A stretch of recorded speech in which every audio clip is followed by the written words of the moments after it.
마가복음 5장 24절에서 34절 말씀 봉독하겠습니다.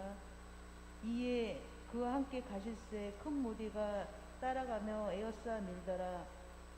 12해를 혈루증으로 앓는 한 여자가 있어 많은 의원에게 많은 괴로움을 받았고 있던 것도 다 허비하였으되 아무 효염이 없고 도리어 더 중하여졌던 차에 예수의 소문을 듣고 무리 가운데 섞여 뒤로 와서 그의 옷에 손을 대니 이는 내가 그의 옷에만 손을 대어도 구원을 얻으리라 함일러라.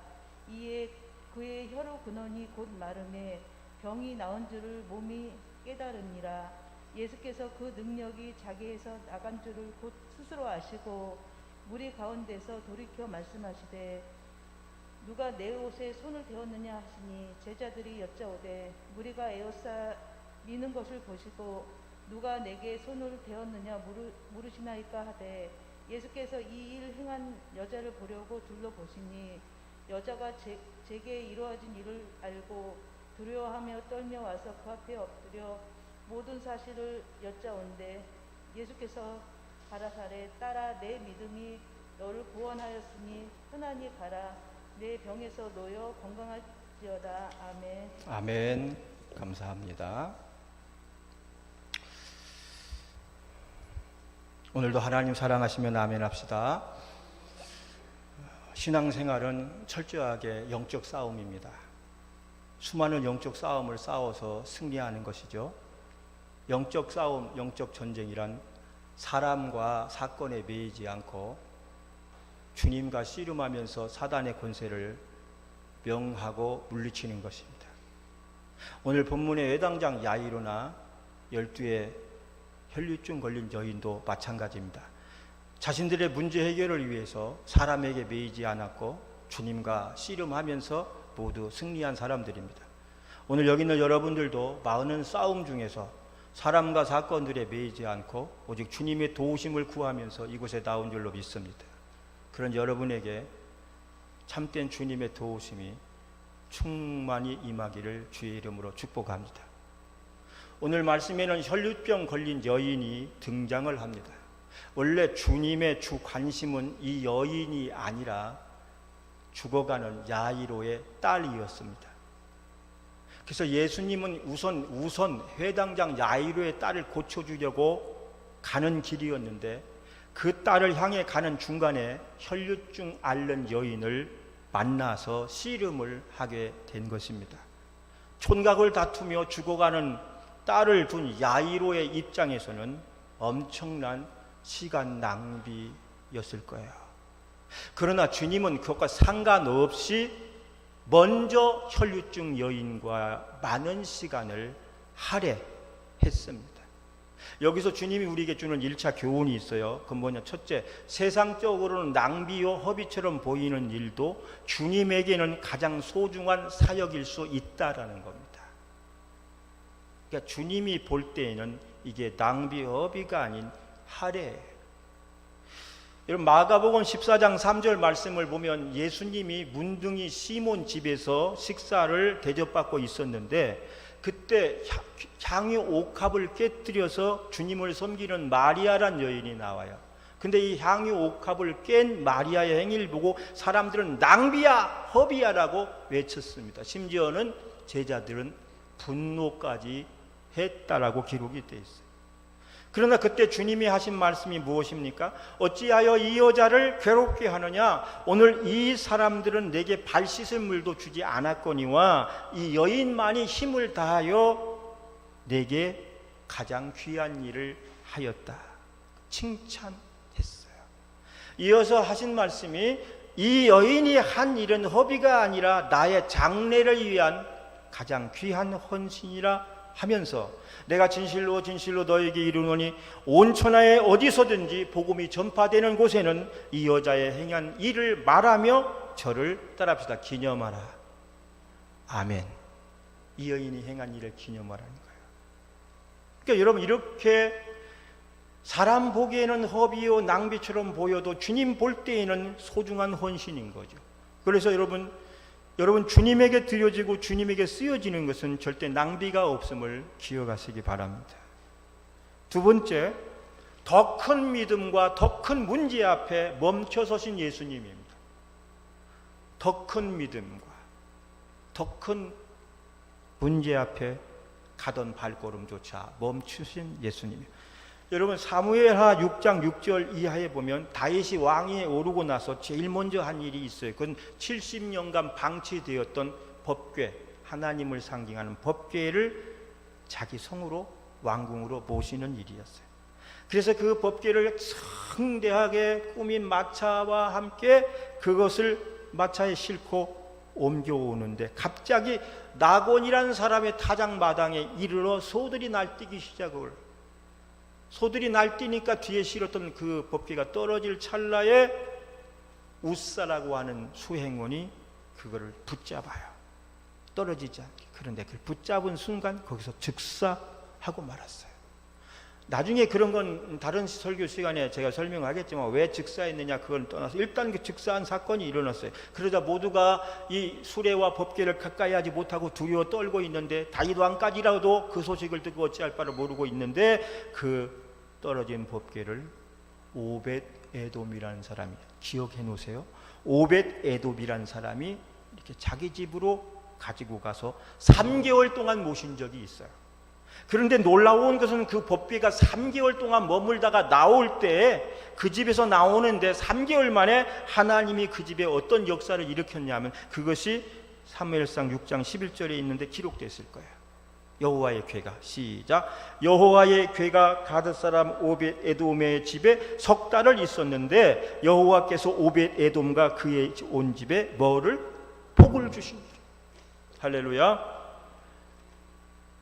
두렵고 무섭고 가까이 하지도 못했던 그 법궤를 모신 것도 대단했는데 그 법궤를 모신 다음에 오벳 에돔이 석 달 만에 자신은 물론 온 집이 주의 복을 받았다는 사실. 복 받는 비결이 다른 데 있지 않아요. 말씀을 잘 살펴보면 알 수가 있어요. 여기서 여러분, 하나님께서는 그동안 70년 동안 방치됐던 법궤를 자기 궁으로 모시고자 하는 다윗의 마음을 기뻐했어요. 우선 다윗의 마음을 기뻐하세요. 그러나 그보다 먼저 복은 누구에게 줬어? 오벳 에돔에게 주셨어요. 이 법궤가 다윗을 향하여 가다가 멈춰선 것은 주님이 가다가 멈춰선 거예요. 소가 왜 뛰었어요? 주님이 뛰게 하니까 뛴 거죠. 왜 뛰게 했느냐? 오벳 에돔을 먼저 복주고 가시려고 거기에 멈춰선 줄 기억하시기 바랍니다. 그 오벳 에돔이 누굽니까? 이 역사를 살펴보면 오벳 에돔 족보를 살펴보면 이 오벳 에돔은 레위 족속 중에서도 법궤를 관리하는 담당자예요. 법궤 관리를 담당하는 족속이에요. 그래서 그는 법궤가 비록 자신에게는 없었어, 자신의 집에는 없었지만 그래도 자기가 맡은 사명이 법궤 모시는 것이기 때문에 그는 날마다 법궤를 모시기 위해서 사명을 가지고 연습을 하고 또 연습을 하고 준비를 하고 기다리고 있었던 사람이에요. 누가 알아주든 알아주지 않든 간에 법궤가 있던 곳과는 상당히 거리가 있음에도 불구하고 자기 사명을 위해 연습과 연습을 반복했던 이 사람, 그랬던 그를 하나님이 보시고 법궤가 지나가는 길에 그 집을 지나치지 않고 먼저 들려서 복을 주고 가신 줄 믿으시기 바랍니다. 할렐루야. 먼저예요. 그러니까 이것처럼 하나님은요, 더 큰 믿음과 더 큰 문제 앞에서 발걸음을 멈추시고 은혜를 주고 가시는 분임을 믿으시기 바랍니다. 오늘 여러분들도 마찬가지입니다. 이 양 믿고 섬기려면 주님이 먼저 보고 싶은 사람이 되시고 여러분 집이 주님이 먼저 들어가고 싶은 집이 되시고 주님이 먼저 여러분 문제부터 더 해결해 주고 싶은 사람이 될 수 있기를 바랍니다. 어떻게? 더 큰 믿음이죠. 더 큰 믿음. 따라합시다. 주여, 내게도 더 큰 믿음, 더 급한 문제로 주님 앞에 보여지게 하옵소서. 할렐루야. 주님이 그게 보여져야 돼. 아무개야, 내가 너를 보니 내가 너를 찾아가지 않고는 못 견디겠구나. 이런 거. 할렐루야. 그 다음에 또 한 가지는 이 여인의 믿음이 회당장 야이로보다 앞설 수 있었던 이유, 앞섰는데 먼저는 회당장이었지만 그보다 먼저 하나님의 은총을 입게 되었는데 그 이유가 뭘까요? 그녀의 고백을 통해서 알 수가 있어요. 어떤 고백? 자, 회당장 야이로는 자기 딸을 고치기 위해서 뭐라 하냐면 주님이 우리 집에 오시면 우리 딸이 낫겠습니다, 이런 고백을 해요. 그런데 이 여인은 주님 우리 집까지 오실 필요도 없습니다, 주님 뒤에 가서 옷자락만 잡아도 나는 나을 줄로 믿습니다라는 그 믿음이 이 여인에게 있었어요. 할렐루야. 둘 다 대단한 믿음인데 우리에 비하면 대단하지 않아요? 그 대단한, 둘 다 대단한 믿음인데 회당장 야이로보다 이 여인의 믿음이 더 대단했던 거야. 그렇다면 이 여인의 이 대단한 믿음은 어디로부터 왔을까요? 능력일까요? 타고난 것일까요? 아닙니다. 이 여인의 대단한 믿음은 따라서 더 대단한 문제와 더 대단한 아픔에서 왔다. 이해가 되시나요? 이 여인이 이렇게 주님의 마음을 사로잡을 수 있었던 믿음은 그냥 생긴 게 아니에요. 더 대단한 문제와 더 대단한 아픔 속에서 만들어져 나왔다는 거예요. 당시 야이로의 딸의 나이가 12살이래. 12살. 그런데 이 여인이 병으로 앓은 횟수가 몇 회라고요? 12회라고 했어요. 같은 12회인데, 그러니까 여러분 이것을 생각해 보세요. 이 여인은 야이로의 딸이 태어날 때부터 지금까지 아픈 거야. 얼마나 고통스러웠을까요? 얼마나 힘들었을까요? 이것이 무엇을 의미하냐면 더 큰 아픔과 더 큰 문제가 이 여인으로 더 큰 믿음을 갖게 하였다. 그러니까 더 큰 아픔과 문제가 있는 곳에 더 큰 믿음이 자리 잡고 있었다. 자리 잡게 되었다. 오늘 여러분은 어떤 아픔을 가지고 살아가고 있습니까? 남에게 말 못하는 아픔, 남들에게 쉽게 꺼낼 수 없는 어려운 문제들이 있으시겠죠. 그렇다면 오늘 이 말씀이 여러분에게 위로가 되고 축복이 될 수 있기를 주의 이름으로 축복합니다. 어쩌면 여러분의 남다른 그 아픔 속에서 여러분이 남다르게 주님을 찾아 나설 수 있었다는 사실입니다. 그래서 문제와 아픔이 많은 곳에 하나님의 은혜는 더 크게 나타난다. 비슷한 말이 성경에 있어요. 죄가 더한 곳에 은혜가 더 있다. 여러분 헨리 나우엔이 쓴 좀 시간이 지난 책이지만 상처 입은 치유자라는 책이 있는데 혹시 들어보셨죠? 보신 적은 있으신가요? 여러분 제가 권하니까 꼭 사서 읽어보시기 바랍니다. 헨리 나우엔의 상처 입은 치유자. 누굴 얘기하는 것 같아요? 예수 그리스도잖아요. 예수 그리스도가 우리를 치유하기 위해서 먼저 상처를 받았다는 거예요. 어떻게 십자가에 죽으시기까지 상처를 받았어. 그래서 그분이 이미 그 고난과 질병과 고통을 다 당하셨기 때문에 그는 우리를 치유할 수 있는 치유자가 될 수 있었다는 거예요. 그러면서 그 말씀에서 우리가 하는 말은 이렇게 얘기해요. 저와 여러분도 상처 입은 치유자가 되도록 부르심을 받았다. 오늘 여러분의 많은 상처가 다른 사람을 치유할 수 있는 일종의 자격증이다. 할렐루야.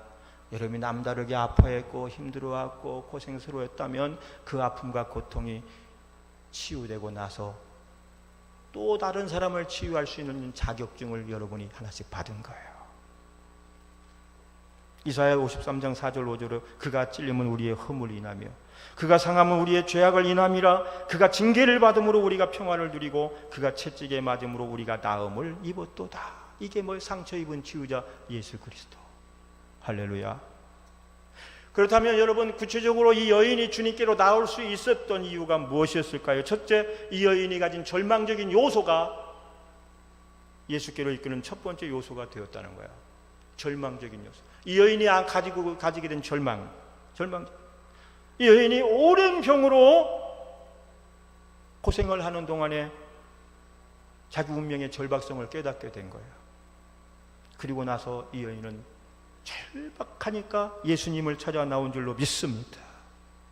병이 더 위중해졌고 문제가 더 절박했기 때문에 마지막 수단으로 이제는 주님을 찾아 나설 수밖에 없었다는 거야. 밑바닥에서. 만일 그녀가 적당히 아프고 돈도 좀 남아있고 의지할 대상이 누구라도 더 있었더라면 과연 주님을 찾아 나섰을까요? 아직은 안 나섰을 거야. 아마 주님보다 더 나은 것이 남아 있었더라면 그녀는 주님보다는 아직 그것들을 더 의지했을지도 모릅니다. 그러나 아무도 내 문제를 해결해 줄 자가 없다라고 결론 내렸을 때, 더 이상 내게는 아무 희망이 없다라고 생각되었을 때, 이 절망적인 요소가 그녀를 주님께로 이끌었다고 하는 사실입니다. 두 번째, 그 속에 이 여인은 모든 인간의 도움이 헛되다는 것을 깨달았기 때문입니다. 인간의 도움이 헛되었어. 소용이 없어.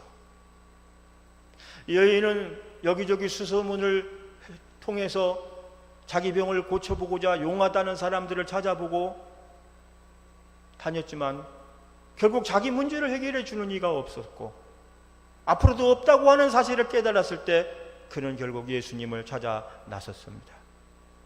여러분, 이 여인은 그 누구도 자기를 구원해 줄 수 없다는 사실을 깨닫기까지 무려 13년이라는 세월이 필요했습니다.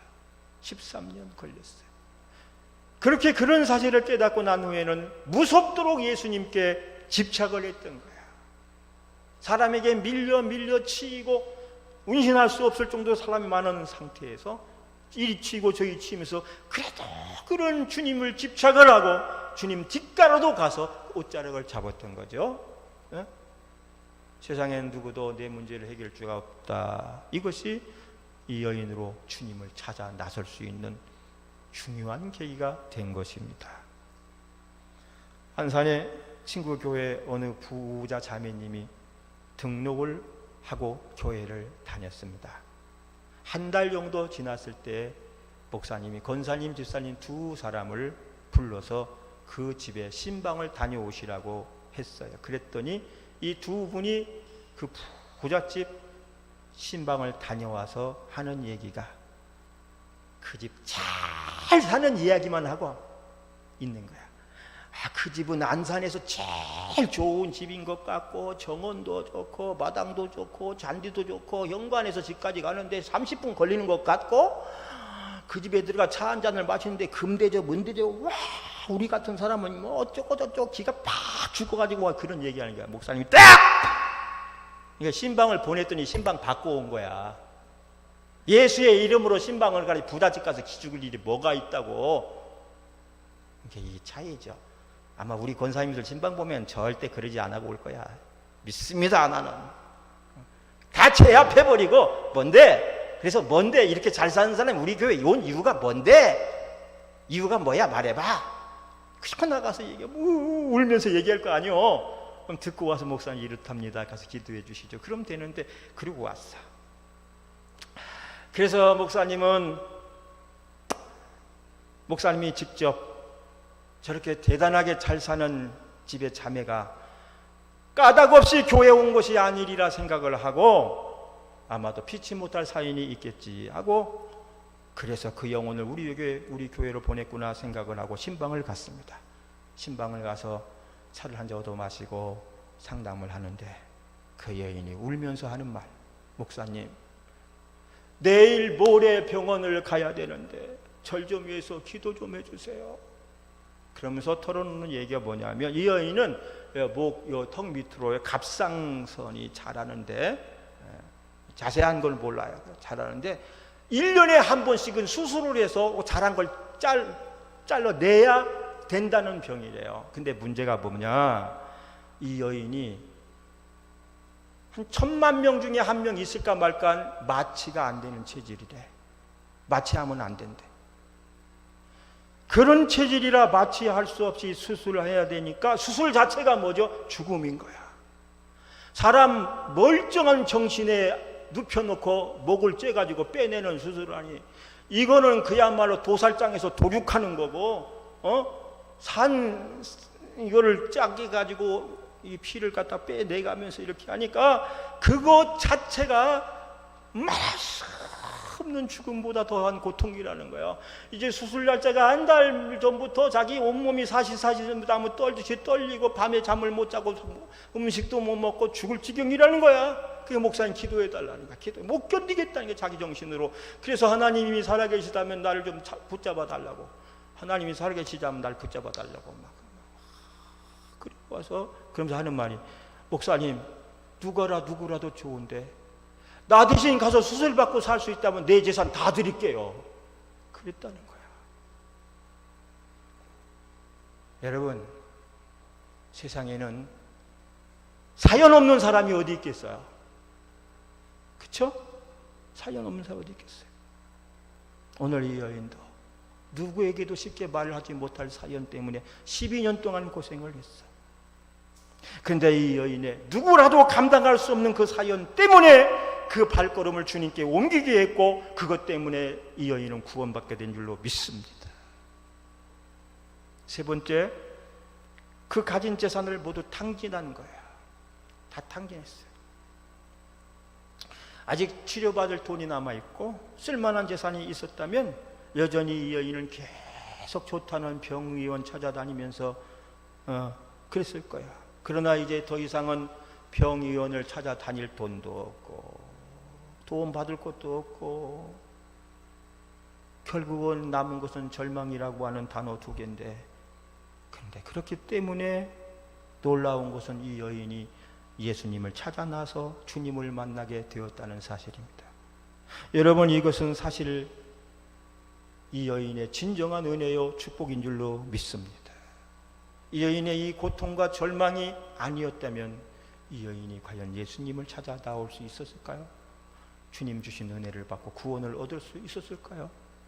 그렇다면 이 여인이 가진 모든 악재는 오히려 돌아보면 감사요, 은혜요, 축복이 된다는 말입니다.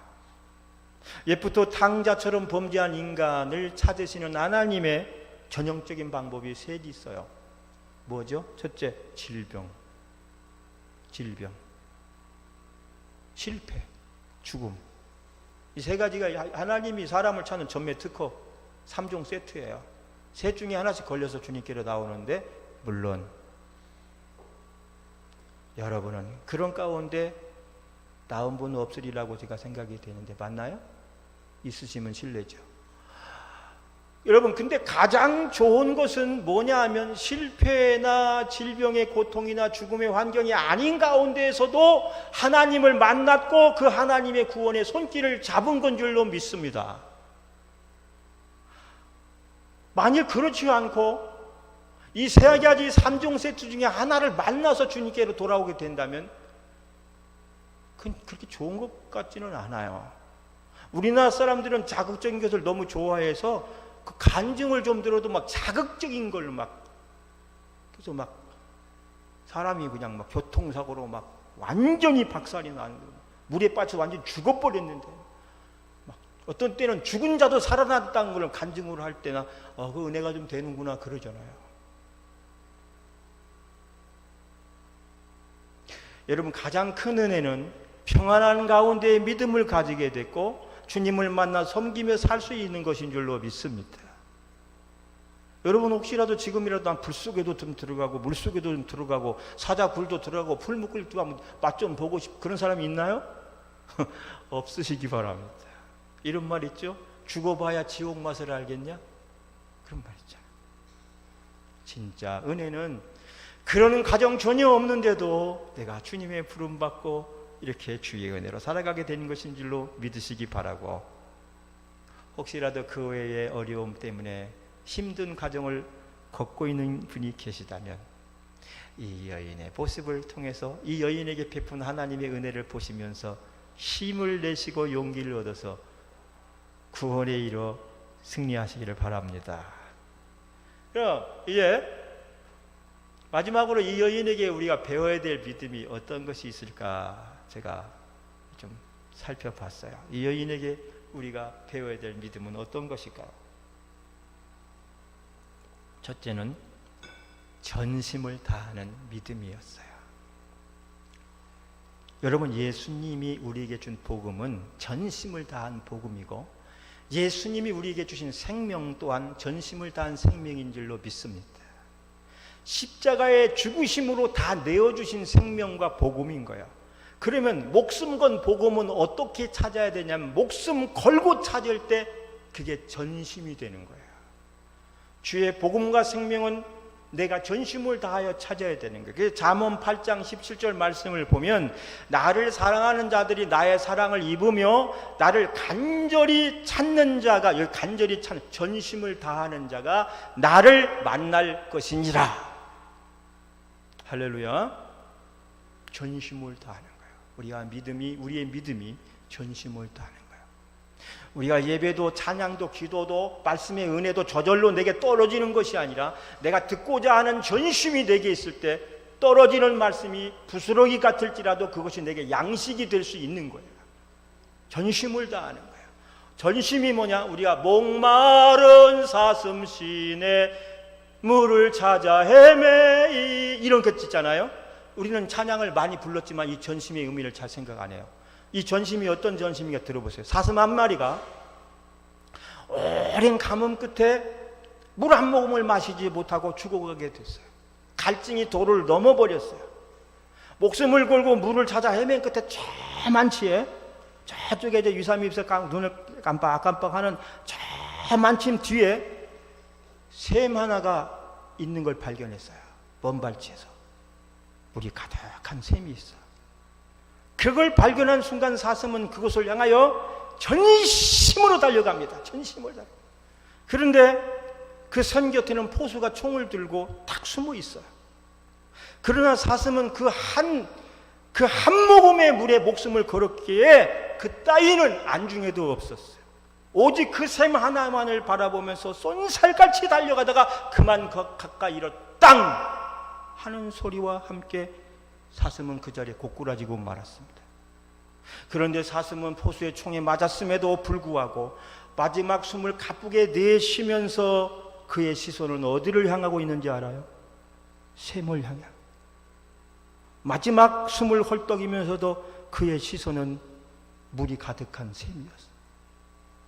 총에 맞은 사슴은 서서히 그렇게 죽어가면서도 단 한 번도 그 시선을 샘에서 뗀 적이 없었다는 사실입니다. 사랑하는 여러분, 이것이 무엇인지 알아요? 이것이 전심인 거예요. 이것이 이 사슴의 전심인 거예요. 이 전심이 저와 여러분에게 있어야 된다는 말씀입니다. 주님을 향한 우리의 마음은 이런 전심이어야지 반심이라든지 무심이 되어서는 안 된다는 사실입니다. 그래서 우리가 그런 말을 전심을 다하여 온 마음 다해, 찬양만 온 마음 다해 하지 말고 사슴의 비유처럼 죽어가면서도 헐떡이면서도 그 샘에 향하여 시선을 거두지 않고 죽어간 그 사슴과 같은 전심이 오늘 저와 여러분에게 있어야 할 줄로 믿습니다. 있느냐 하는 말입니다. 전심의 반대는 반심이 아니에요. 무심입니다. 우리가 전심을 당한 곳에 하나님의 역사가 일어난 줄로 믿습니다. 우리가 찬양을 하고 기도를 해도 이 전심을 다한 곳에 하나님의 은혜가 임하고 말씀을 전하고 듣는 곳에도 전심을 더한 곳에 하나님의 역사가 나타나는 줄 믿으시기 바랍니다. 오늘 이 여인의 믿음은 비록 주님 앞에 서지 못할지라도, 비록 주님 앞에 설 수 없을지라도, 주님이 알아주지 못할지라도 상관이 없는 믿음이에요. 다만 그 사랑하는 주님을 주님 뒤에서라도 볼 수 있는 영광을 내게 주옵소서. 그 사랑하는 주님을 앞에서 볼 수 없다면 뒤로 돌아가 주님의 옷자락만이라도 붙잡을 수 있는 영광을 주시라는 거예요. 이것이 전심이 아니고 뭐겠어요? 뒤에서 왔다 갔다 한들 누가 알아주겠어? 그래도 이 여인은 상관없어. 아랑곳하지 않아. 바로 그 전심이 주님의 가던 발걸음을 멈추고 뒤돌아보게 한 줄로 믿습니다. 그리고 이렇게 말씀합니다. 누가 내 옷에 손을 대었느냐? 누가 내 옷에 손을 대었느냐? 그때 제자들조차도 그게 무슨 뜻인지를 알지 못했습니다. 3년 6개월 동안 쫓아다니는 제자들도 그 뜻이 무슨 뜻인지를 몰라요. 그러나 그 여인은 알고 있었어요. 오 주님, 주님이 나에게 말씀하셨다. 주님이 지금 나를 말씀하고 계신다. 그러면서 뭐라 그래? 누가 내 옷에 손을 대었느냐?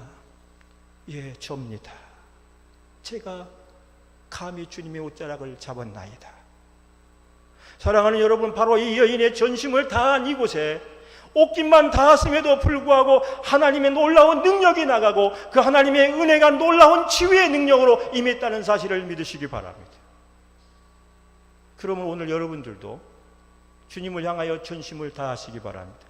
전심을 다하여 예배하십시오. 기도하십시오. 말씀을 사모하시고 섬기고 봉사하십시오. 안 알아도 상관없습니다.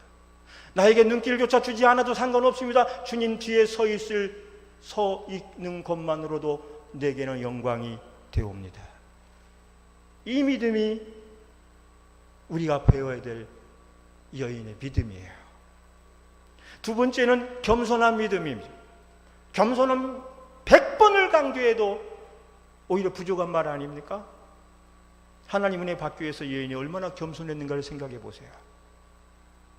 당신이 하나님이라면 당장 고쳐주시오! 그게 아니라 옷자락만이라도 주님 뒷발치에 서라도 여기에 하나님의 은혜가 임했습니다. 세 번째, 주님이면 할 수 있다는 확신이, 자기 확신이 있었어요. 마태복음 9장 20절로 21절에 보면 나을 것 같다가 아니라 나을 수 있다는 믿음을 가진 거예요. 여기 생살건 부르짖음이 있었던 거예요. 사즉생, 생즉사. 내가 죽고자 하면 살고 살고자 하면 죽는 이 역사가 있었어요.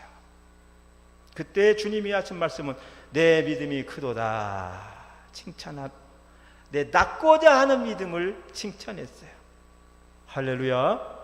병든 자는 낫고자 하는, 실패한 자는 성공하고자 하는, 문제를 가지고 있는 자는 문제를 해결하고자 하는 그 믿음이 있을 때, 그 확신이 있을 때 주님의 기적이 일어나는 줄 믿습니다. 마지막 이 여인은요, 많은 장애를 극복하고 나온 사람이에요. 장애를 극복한 믿음. 그녀가 주님께로 나아오기 위해서 얼마나 많은 장애가 있는가 한번 생각해 보세요. 특별히 오늘 본문에 몇 줄이죠?